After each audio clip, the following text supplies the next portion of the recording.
Thanks so much for coming. This is the Finance and Distribution panel for the Sessions Cannes 2025.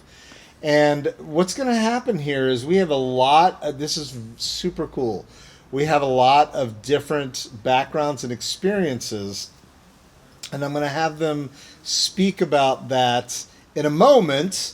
But first, if you wouldn't mind, Adam, give it to the lovely lady at the very end. Let's do quick introductions. Okay. And sort of introduce yourself as it relates to releasing, distribution, and/or financing. And then I'll start with a couple of questions. But what I would like is for those of you in the audience to please come up with some great questions, and we'll get it going. Now, before we get started, I'm not a lawyer, but I've done like 36 or more legal panels. So I've been assured by Scott Goldberg that I can handle some of the legal questions, but don't hold me to it. So, all right. With that stated, please introduce yourself. Let's do quick introductions as it relates to finance and distribution, and take it away. My name is Sara Skye, and I'm here representing Troveo. And Troveo is a way to use AI to get paid for any content that you have to license or to train AI. So I am also a content creator in the YouTube space, and I expect to make $500,000 through Troveo on my content. And I'll talk more about that later. And they put the Saras down on this end, so it makes it easy for you guys. My name is Sara Hamilton. I'm a development executive and a producer and a consultant as well, international consultant. I've worked on documentary and narrative feature films, series, as well as corporate branding, marketing, and I've also have I'm also the head of development for Greenlit and Catalyst Story Institute, and so I do have several films that have been either in different stages of production as well as in with distribution, and I do know quite a bit about what it takes to get a film financed and through So to come up with some distribution. great questions for her. Hey guys, I'm Adam Engelhard. I'm the head of production for Buffalo 8. We're owned by Bondit Media Capital. My background is I worked in the motion picture talent department at ICM Partners. I worked in television at CBS Studios, as well as a handful of production companies before this firm. Excited to talk to you and answer any questions y'all have. I'm still trying to figure out why I'm part of this panel. You're amazing. That's They tell me you were going to bring snacks. Is that okay. Well, I'm a globetrotter, for one thing. So I am a dot connector. I find people who need the funds, producers, directors who need it, and then I connect them with the individuals that I know worldwide, and I self-funded some very big projects. It didn't matter whether it was bringing Van Gogh to Los Angeles, our part was 3.2 million, or launching my first PBS series that's been on PBS for over a decade. I'm known as the Escape Seeker, and that's how I meet amazing people all around the world. And yes, but my passion is film. I have served as a film critic, and then I jumped the fence, decided maybe I should try the other side. I should go back to being a journalist. Well, what makes you interesting also with the topic is not only do you deal in private equity, but you also have a lot of international governmental connections, which definitely let's hit on that. But please.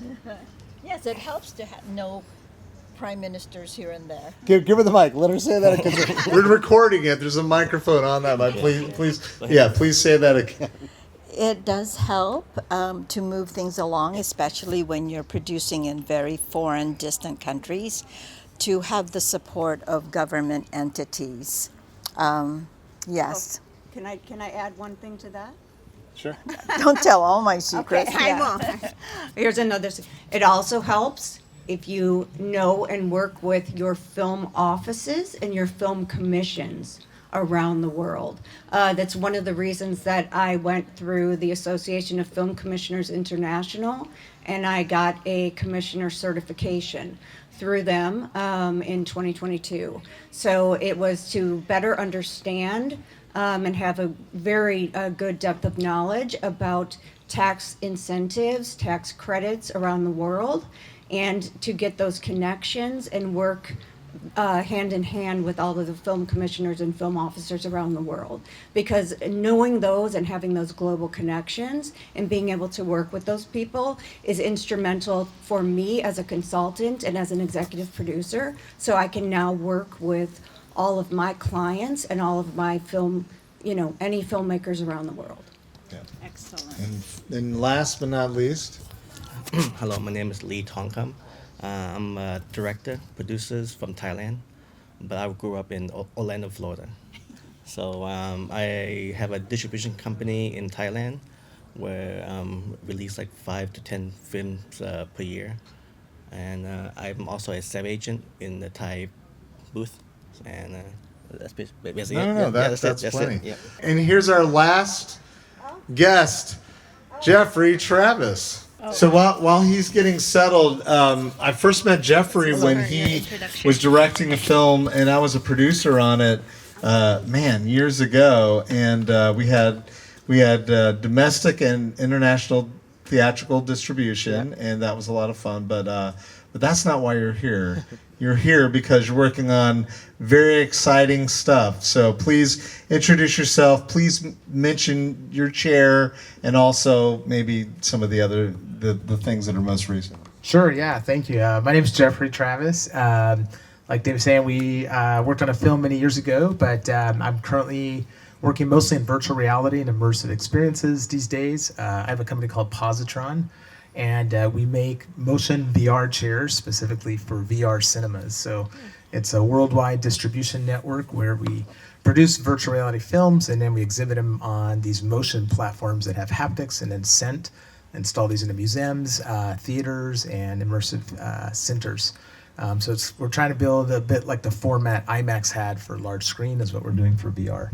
And I'm working also on a couple of creative projects for that. A 90-minute experience called Space Opera Manifesto, which is like, if you've heard, it's like Sleep No More, a little bit like immersive theater meets virtual reality. So. Yeah. So in a little bit, not now. Go ahead and pass the microphone. So I'll start with this gentleman right here for the first question. Also, again, please come up with some great questions out in the audience because we'll go to you guys in a moment. But I'll give you a little spoiler, like. Jeffrey, when we get back to you, what I would like you to do is talk a little bit about the distribution with the chair and even this new feature, which I think might be the first feature for VR.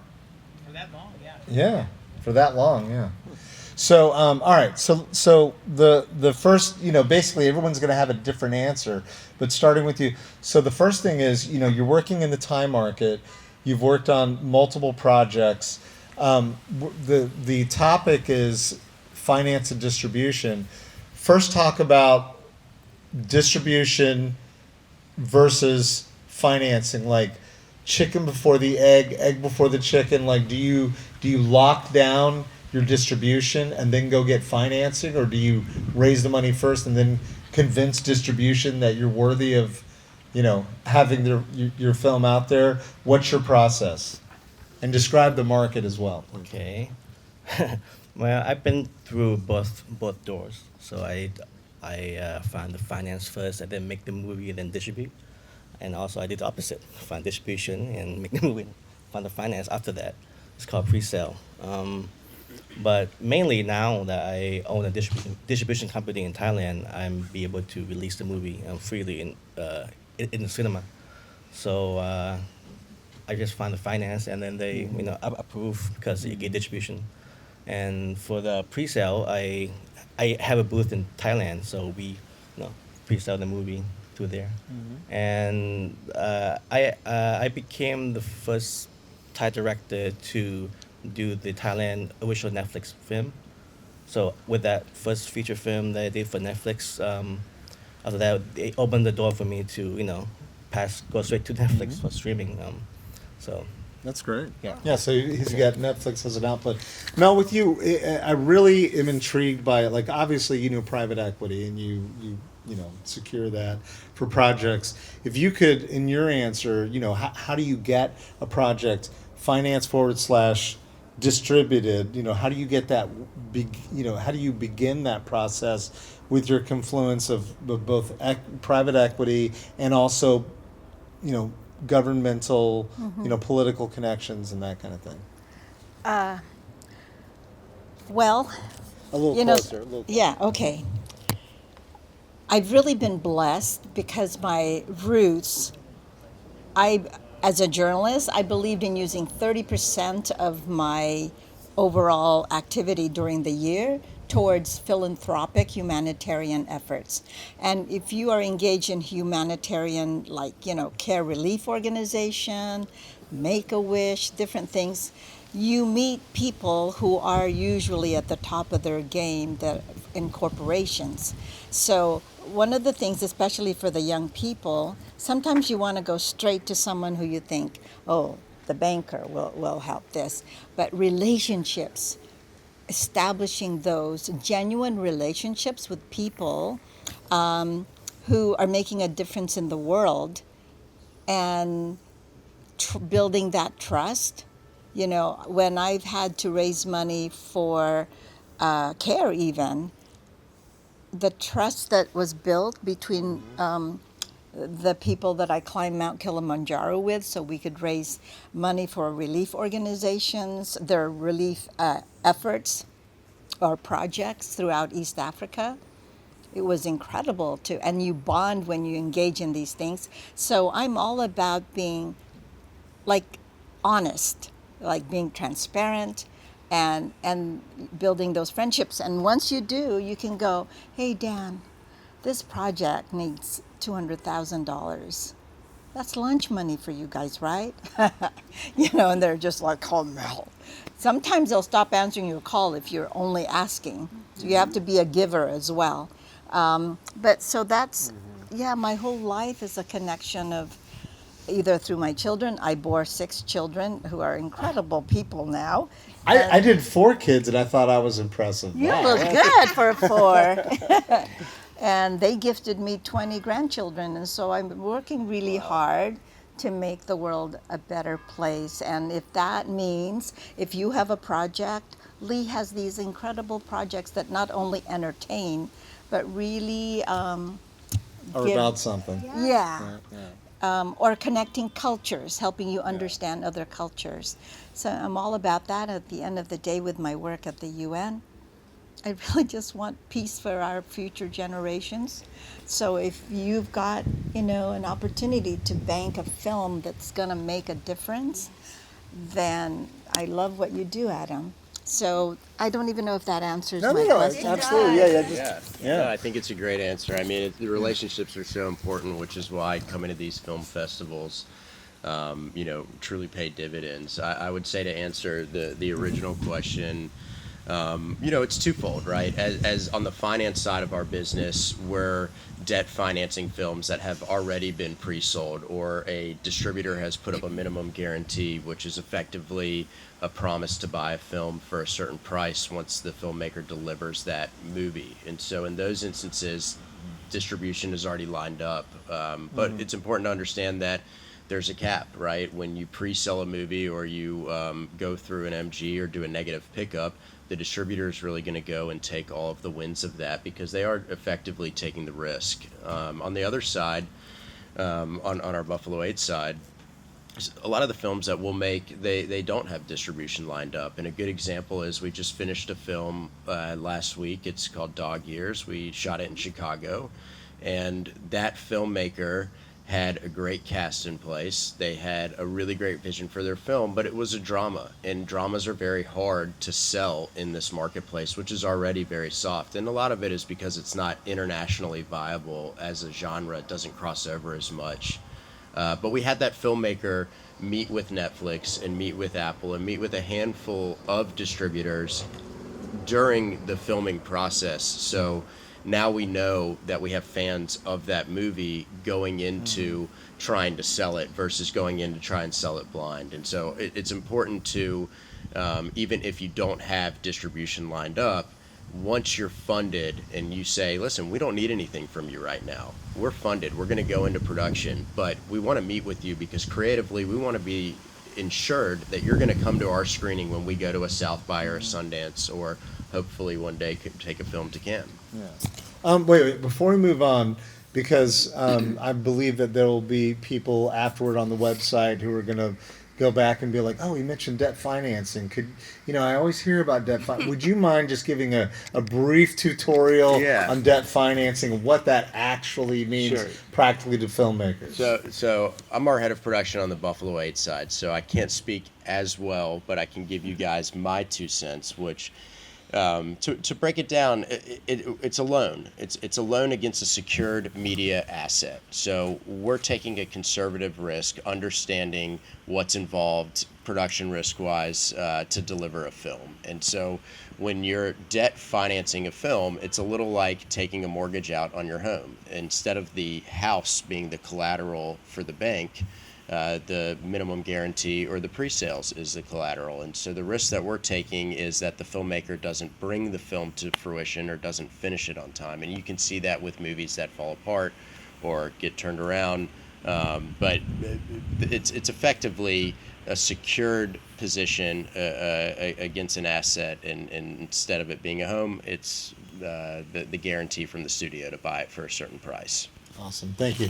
Sara, address, because you work on a lot of different really exciting projects. Take us to the beginning. A project comes across your desk. It already has some momentum. I don't think you have a lot of people who have no credits and no money. When things cross your desk, they have some sort of form to them.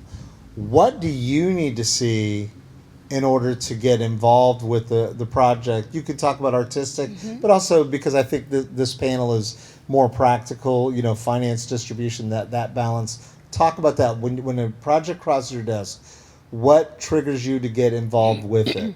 What do you need to see? That's such a great question, and it's and first of all, too, I mean, to follow up with what Mel and with what Adam, excuse me, were saying.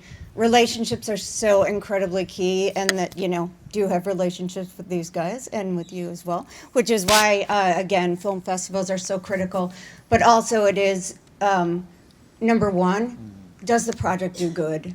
For me personally, is it great? Is it a blockbuster? This is a business, and we all do have to understand entertainment business. So yes, is it going to sell? Is it going to make money?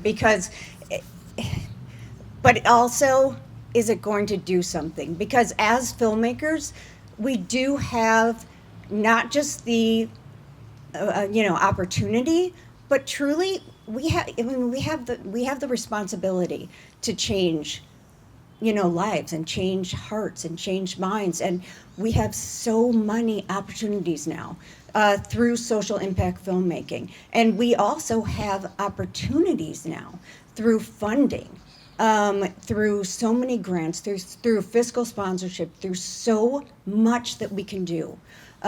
So I'm working with groups such as the Social Impact in Entertainment, or the SIE Society, and Entertainment to Affect Change. There are ways that we can all work together to really make a difference through powerful films. And it's not documentaries. I'm talking about your narrative film. Still, it has an impact, whether it's dealing with mental health, whether it's, uplifting different causes. So please do look into that. Look at the SIE Society, work with us with Entertainment to Affect Change. We can make a difference. So that's one of the things. Does it have a good message? But one of the most important things that I always ask is, why this film? Why now? Why you? Those are the biggest questions that I always like to ask. So when people are coming to me and they're like, oh, this is a really cool thing, I'm like, yeah, it's cool. Has this been done before? Okay, we check out the market, what's going on. It may be fantastic, but also, why you? Do you have a certain view of this or an access to this that somebody else doesn't have? Do you have certain people attached who, you have different people and different ways of seeing this? Do you have a really, really different take on it? Because that really makes a difference. And yeah, how are they going to approach it? But we have a really strict criteria, and Adam and I can both talk about it, but we have definite checklists. And what really matters is how things are presented. I mean, we call it the package. And different financiers are going to, require different packages, but it is a checklist. And you can't just be like, oh, yeah, no, we have this great story, so we're going to get it made. No. If someone's going to finance a film, they need bankable cast. They need bankable director. And a lot of times, people who are coming into something as a first-time director don't understand, and they're like, no, it's mine, it's mine.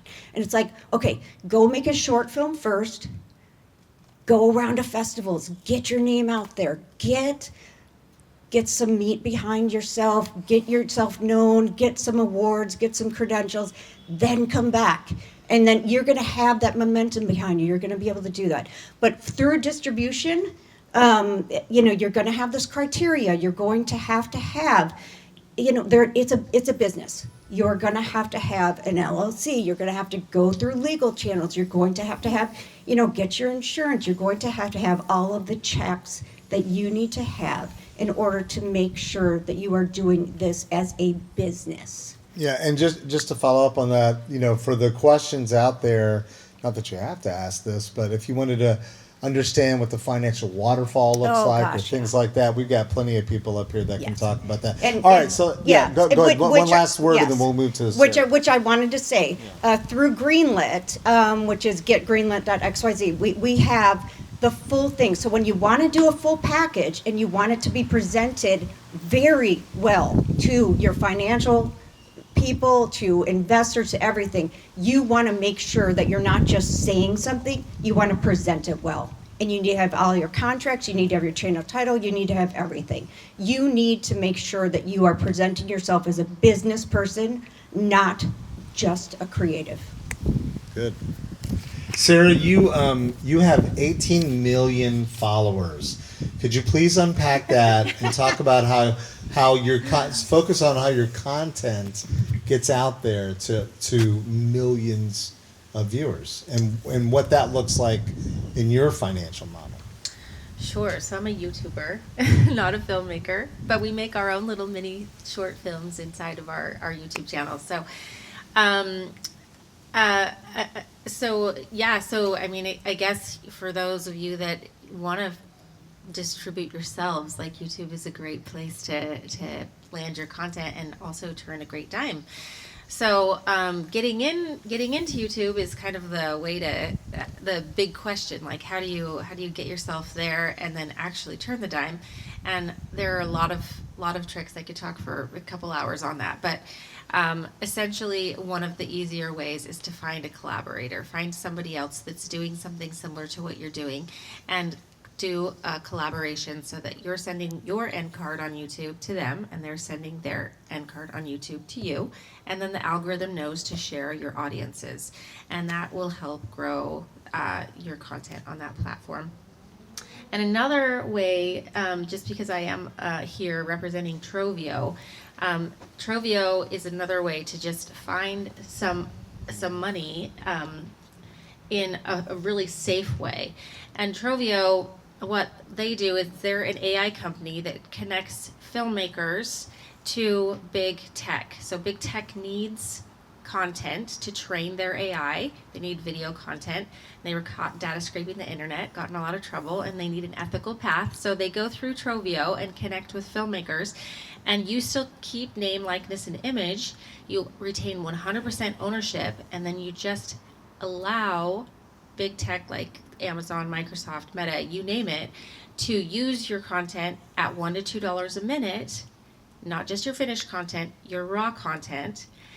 And then it's just an opening in the market right now where you can secure funding for whatever you're trying to do. So I made $70,000 on my content on the first deal, and I hope that they'll do 12 deals in 2025, which makes it me at about $1 million passive income on my hard drives that are just sitting there gathering dust. And my content is YouTube content, which means we don't have the perfect angles, the composition, you know, sometimes my kids are running with cameras. Like, so the higher cinematic quality stuff, if you have that, come find me later. My card's also on the back table, and I'm happy to tell you this small window in the market to turn a great dime before all the venture capital money dries up. I have a question for Sarah.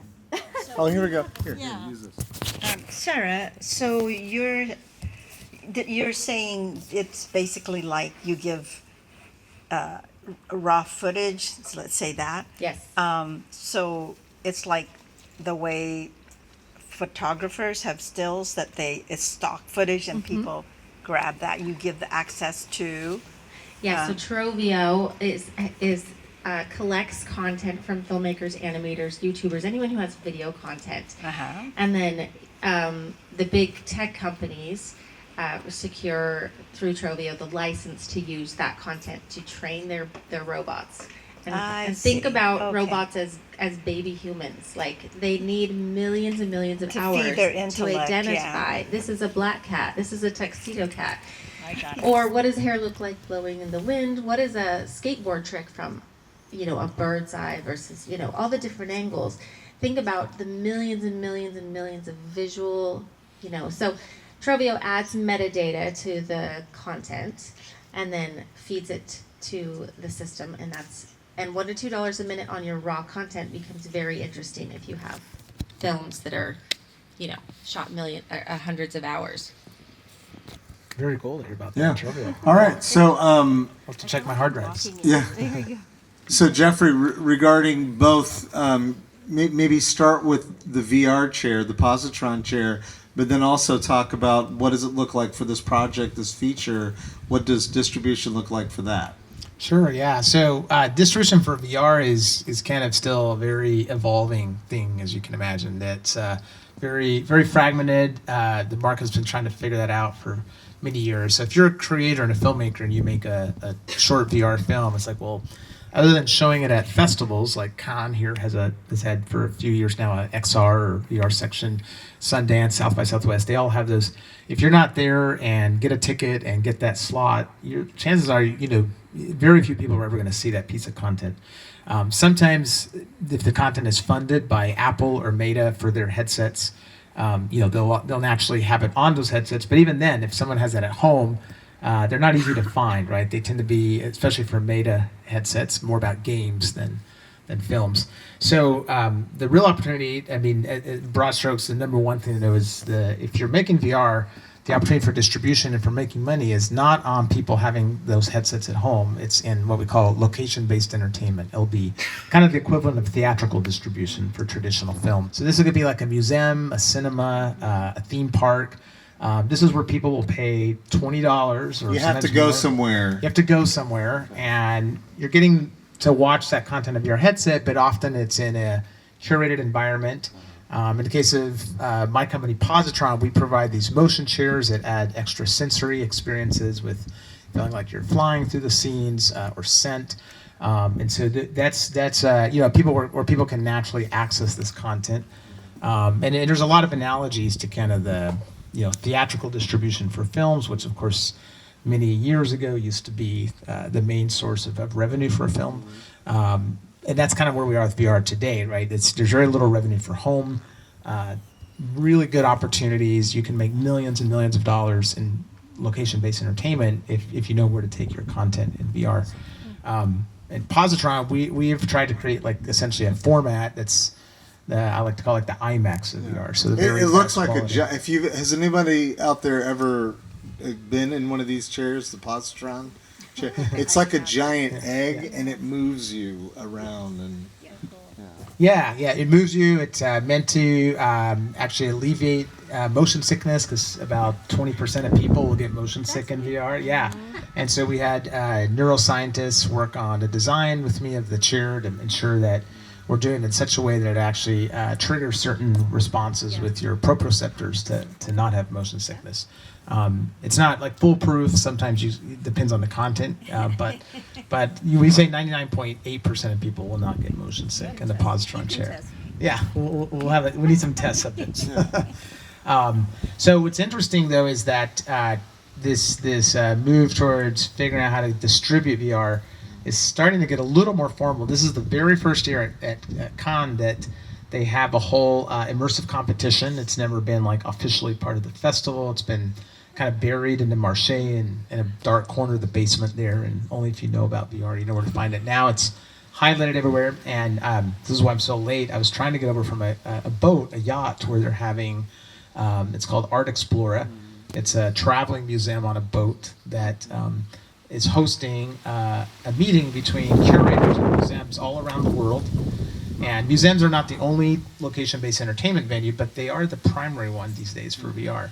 So like Museum of the Future in Abu Dhabi, even the Smithsonian, they're all starting to sort of embrace that younger audiences especially want to go to museum, and they want an immersive experience. They want to feel like they're participating, they're willing to pay more for that, and often VR immersive is part of it. So what they're doing is they are pairing, I think there's about 40 museum curators that are here with a bunch of VR creators, and I was part of this, right? They were setting up one-on-one meetings. So it's almost like a very early version of what the market is in the film side with VR, and it's the first time this is more formalized. So, yeah. Yeah, it's such a different, that whole world. Yeah. That, you're just like, oh yeah, that's right, they're doing VR, and people want it, and That's it's like, right. how do you get it out there? And all Yeah, that? and there is some great pieces if you have a badge and you can still sign up. There's still some slots in the immersive competition. I encourage you to go see some of the work. Just like a film screening here, you got to go reserve a ticket and a slot, but it's there's some pretty groundbreaking work. So. Very cool. How about some questions from the audience? Any questions on financing, VR? How do you make $1 million in YouTube?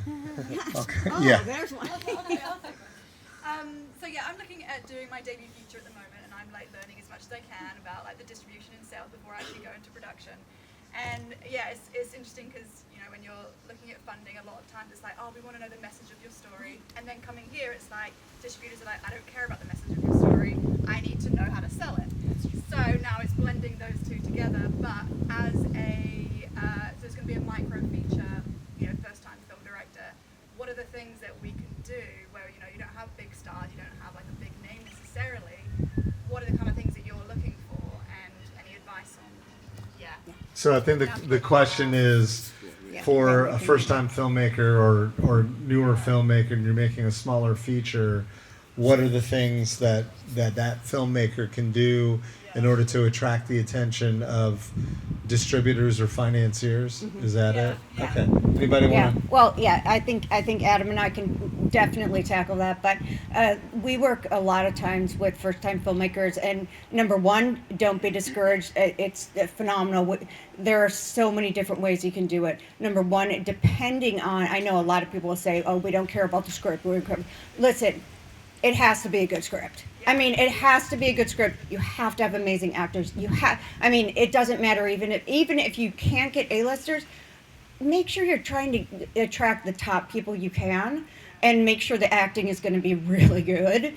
And if you can get some people who you can get from TV or something. I mean, you can usually get some decent people, but also try to get your absolute best, from your fan base. Depending on what your message is, build up your fan base. Can you do a podcast, to build stuff up? Get the biggest, fan base that you can. Show that you have a business model for this, so that you can start going and making a way to distributors. Try to get some pre-sales. Try to get anything that you can, but also make sure that they understand that you have a business sense. Get your LLC set up. Get an entertainment attorney. Start looking for representation. Start putting down the tracts and laying things down, and get everything in position. Because those kind of things are critical. Make sure you have all your contracts. Make sure you have an IP lockdown, your chain of title. These kind of things are going to be essential because a lot of first-time filmmakers do not do those things. They shoot something and they're like, but you need to have your sound needs to be on point. Audio, a lot of times for first-time filmmakers, sucks. It does. And nobody's going to watch it. So get an amazing sound mixer. Have good lighting. I mean, these things are important. Yeah, I mean, I think when you try to make a micro budget film that's not going to necessarily be funded through the traditional Hollywood system, so to speak, because you don't have the cast in place that would warrant pre-sales or the notoriety as a director to warrant interest from a more traditional production company that may have a first look deal or an overall deal with a studio, a streamer, sometimes even a network. It's important to understand that you likely have more money in your own network than you realize. And when you're putting it, so my advice is, don't lean on Hollywood to make your first film. Lean on your network. And when you go to your network to raise money, don't stop at the person that you go to first. Go through that person. A lot of times we've been successful funding movies where we have somebody come in and they put, let's say, $50,000 into a film that's a $250,000 micro budget feature. We then ask them, is there anyone else in your network that might have a similar interest to support this film? A lot of folks just stop there and then they try to move on to other people that they know organically, but the real money exists through the person that you find interest in. And I think the sooner that you realize that nobody's coming to save you as a first-time feature filmmaker, the sooner that you can do a great job of leaning into the strengths that you do have, which is your network and folks who want to support you and your vision, and that's where you're going to find that success. Yeah. And it's not just, and also if you don't want to go to individuals, I mean, one of the most important things too is work with your local film, location is going to be key. Work with your local film office. That is free. Your local film office is your best friend. These guys are amazing resources. They can find you free things. They can help you set up, permits. They can help you find free resources. So many times, too, they can just set you up with all the right people and get you so many things. Also, as a first-time filmmaker, look into a fiscal sponsorship. Partner with, Film Independent. Partner with From the Heart Productions. Partner with somebody who can give you, work with them so that a fiscal sponsorship is something that will allow you as a filmmaker to take on a donation, a nonprofit status of somebody else. You don't deal with any of the paperwork. They take a small percentage, maybe 5% or something like that, 5 to 10, and your donors get to write off any donations they make on their taxes. But also, you can get some soft money from that. You can get people who are just like, oh, great. Oh, you're fiscally sponsored? Fantastic. Oh, you can have half off your catering. Oh, let me donate all these bottled waters for all your, for your catering. Oh, this is fine. Let me do this for, anything. And a lot of people will do. Ask your people who you're working with. Will you do deferred? Can you guys do some deferred things? People love to do that, especially for first-time filmmakers. So, just work your network, get some soft monies in there. There are so many great ways that you can get funding that do not have to be money. All right. Any more questions before we wrap it up? Yeah. When we talk about equity financing or debt financing, Adam, as you said, but that is on the basis of pre-sale. But what if you're still trying to, as an indie filmmaker, trying to raise angel or equity money? Like, what are the key considerations with investors? Because it's a risk. So So is the question, if you don't already have pre-sales, how does one get to that point, right? How does one So raise some money? There's a couple ways. The first way is what I spoke about for her question, which was, go through your network, right? Lean in on to your network. But the other way is to look at production companies and producers who have funding built into their deals. So when you set up a project, you don't need to put a chokehold around it and make it your own. It's going to be a collaborative thing. And so finding somebody who creatively aligns with you that has funding baked into their deal is a great path to success. And what I mean by that it's easier to get Netflix to fund your movie if you go through Ryan Murphy's company or Shonda Rhimes' company or Obama's company or Kevin Hart's company, who have output deals with these streamers, than to go to them directly for funding, because they just politically are not aligned with you. They're not paying your overhead. They're not, they don't have a mandate for you to bring them a certain amount of films per year. And so if you can find somebody like that, you might see a path to quote unquote equity financing that's quicker than if you were to go on that search through your network, or running around with the tin cup out. So you don't. That's a horrible visual, yeah, Adam. which a lot More of times. money, please. Yeah.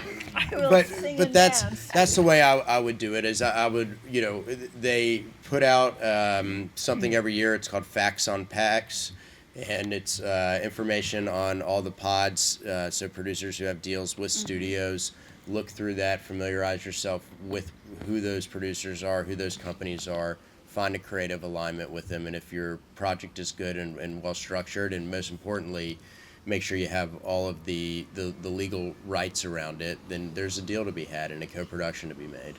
And where All can right. they find that, Adam? Yeah, go. We'll give right. you the last word, and then we'll wrap Okay. it up.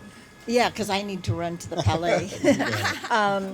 You might do some due diligence and research. For instance, I'm a member of the National Association of Television and Program Executives, and it happens every 2 years. And oh, hello. Okay, and there's a program they set up where you go and you have 5 minutes to pitch your story, and they have people there that can actually say, I love it, we're going to fund you. So just to do some due diligence. There's lots of organizations like that around the world, actually, not just in Miami and Los Angeles, and is where they usually do that. All right. Thank you so much, guys. Let's give them a hand.